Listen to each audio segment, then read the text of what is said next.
आइए जानते हैं आज की कुछ अंतर्राष्ट्रीय खबरों को। पहले एक नजर आज की हेडलाइंस पर। मणिपुर हिंसा को लेकर पीएम मोदी पर बरसे राहुल, कहा हर तरफ खून, हत्याएं, रेप। अंग्रेजों का नहीं, अब अपने कानून से चलेगा देश, गृह मंत्री अमित शाह ने संसद में पेश किए 3 नए कानून। एमपी में प्रियंका गांधी और कमलनाथ के खिलाफ एफआईआर दर्ज, शिवराज सरकार पर लगाया था कमीशन लेने का आरोप। मणिपुर की 2 घटनाएं कभी नहीं भूलूंगा, बोले राहुल गांधी। दिल्ली ट्रैफिक पुलिस ने जारी की एडवाइजरी। रूस ने मार गिराए क्रीमिया पर हमला करने आए 20 यूक्रेनी ड्रोन। एफिल टावर को मिली बम से उड़ाने की धमकी, मचा हड़कंप, आनन फानन में खाली कराया गया। बॉडी बिल्डर ने लाइव स्ट्रीम पर की एक्स वाइफ की हत्या, 2 अन्य को मारकर खुद भी की आत्महत्या। बंद करो बॉडी बिल्डिंग और डांसिंग, गदर 2 के दारा सिंह ने नए एक्टर्स के लिए कह दी ये बड़ी बात। और टेस्ट के बाद T20 में भी हिट हुए यशस्वी जायसवाल। संसदीय बहाल होने के बाद कांग्रेस नेता राहुल गांधी शनिवार को पहली बार केरल में अपने संसदीय क्षेत्र वायनाड पहुंचे और एक सभा को संबोधित किया। इस दौरान लोकसभा सांसद ने मणिपुर में चल रहे जातीय संघर्ष को लेकर प्रधानमंत्री नरेंद्र मोदी पर तीखा हमला बोला। कांग्रेस नेता ने कहा है कि उन्होंने मणिपुर में जो अनुभव किया वह पहले कभी नहीं देखा।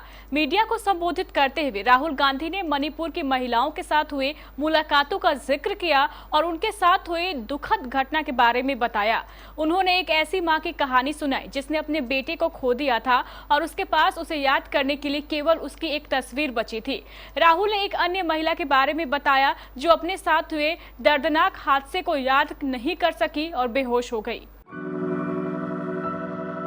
भारत सरकार ने ऐतिहासिक कदम उठाते हुए 3 महत्वपूर्ण कानूनों को खत्म कर उसकी जगह 3 नए कानून पेश कर दिए। 11 अगस्त को इन्हें लोकसभा में पेश किया गया। गृह मंत्री अमित शाह ने संसद में तीनों कानूनों को पेश करते हुए कहा कि गुलामी की सभी निशानियों को समाप्त करने की दिशा में उठाया गया कदम है। अब तक जो कानून है उसमें दंड दिए जाने की अवधारणा है, जबकि नए कानून में देश के लोगों के लिए न्याय देने का प्रावधान किया गया है, जो अब तक का सबसे प्रभावी कदम है।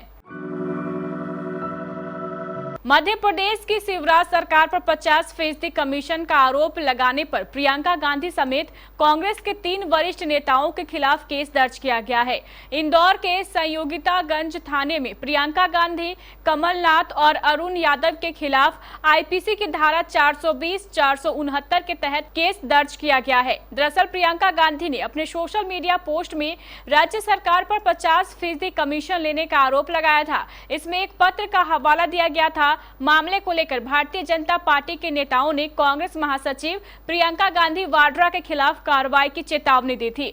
उनके आरोपों को झूठा बताते हुए एमपी के गृह मंत्री नरोत्तम मिश्रा ने कांग्रेस नेता से उनके आरोपों का समर्थन करने के लिए सबूत मांगा और चेतावनी दी थी कि राज्य सरकार और भाजपा के सामने कार्रवाई के विकल्प खुले हैं। कांग्रेस नेता राहुल गांधी लोकसभा सदस्यता बहाल होने के बाद शनिवार को केरल में उनके संसदीय क्षेत्र वायनाड के पहले दौरे पर गए। यहां कांग्रेस के नेतृत्व वाले यूडीएफ के कार्यकर्ताओं ने उनका जोरदार स्वागत किया। यहां स्वागत स्थल पर एकत्र हुए सैकड़ों कांग्रेसी कार्यकर्ताओं ने शाम 5:30 बजे गांधी के वहां पहुंचते ही उनके समर्थन में नारे लगाए। केरल में कांग्रेस के नेतृत्व वाले विपक्षी गठबंधन के नेताओं ने उनका जमकर स्वागत किया। इस दौरान राहुल ने कलपेट्टा में एक जनसभा को भी संबोधित किया। इस दौरान राहुल गांधी ने कहा है कि मैं आप सभी का स्वागत करना चाहता हूं और थोड़ी देर से आने के लिए क्षमा चाहता हूं। कुछ समय पहले ही मैं मणिपुर गया था, जहां की स्थिति ठीक नहीं है। राष्ट्रीय राजधानी दिल्ली में स्वतंत्रता दिवस की तैयारियां जोरों पर चल रही है। इसे लेकर दिल्ली की ट्रैफिक पुलिस ने भी कमर कस ली है। स्वतंत्रता दिवस समारोह के लिए 13 अगस्त को होने वाले फुल ड्रेस रिहर्सल को ध्यान में रखते हुए एडवाइजरी जारी की गई है, ताकि वाहनों की सुगम आवाजाही हो सके। ट्रैफिक पुलिस की एडवाइजरी के मुताबिक 8 मार्ग राजघाट से आईएसबीटी तक, रिंग रोड और आईएसबीटी से आईपीसी फ्लाईओवर तक बाहरी रिंग रोड आज रविवार को सुबह 4 बजे से 11 बजे तक आम जनता के लिए बंद रहेगी। एडवाइजरी के मुताबिक रिहर्सल के मद्देनजर जिन वाहनों पर पार्किंग लंबित है वे C hexagon, India gate, Copernicus garden, Mandi house, Sikandra road, W point, A point, Tilak Marg, Mathura road, बीएसजे मार्ग, नेताजी सुभाष मार्ग, जेएल नेहरू मार्ग, निजामुद्दीन खट्टा और आईएसबीटी कमिश्नरी गेट के बीच रिंग रोड और नवाजुद्दीन खट्टा से सलीमगढ़ बाईपास होते हुए जा सकते हैं। रूस और यूक्रेन के बीच बीते 1.5 साल से चल रहा भीषण युद्ध अभी भी थमा नहीं है। इस बीच समाचार एजेंसी ताश ने रूसी रक्षा मंत्रालय के हवाले से बताया है कि उनके एयर डिफेंस सिस्टम ने यूक्रेन के S-200 मिसाइल का पता लगाया और उसे रोक दिया। रक्षा मंत्रालय ने कहा 12 अगस्त को दोपहर करीब 1 बजे कीव शासन ने S-200 surface to air guarded हथियार से क्रीमिया के पुल पर एक आतंकवादी हमले का प्रयास किया। यूक्रेन की मिसाइल का तुरंत पता लगा लिया गया और रूस के एयर डिफेंस सिस्टम ने इसे हवा में ही रोक दिया। मंत्रालय ने कहा है कि इस घटना में कोई नुकसान या हताहत नहीं हुआ है। दुनिया के सबसे ज्यादा देखे जाने वाले पर्यटक स्थलों में शुमार एफिल टावर को बम से उड़ाने की धमकी दी गई है। यह धमकी 12 अगस्त को दोपहर 1:30 बजे के आसपास मिली थी, जिसके बाद पर्यटन स्थल पर हड़कंप मच गया। आनन फानन में एफिल टावर के 3 लेवल को खाली करा लिया गया। राइट साइड चलाने वाली संस्था CETE ने कहा है कि बम निरोधक विशेषज्ञों के साथ साथ पुलिस ने भी सभी मंजिलों की तलाशी ली। इस दौरान पुलिस ने संदिग्ध लग रहे पर्यटकों से पूछताछ भी की।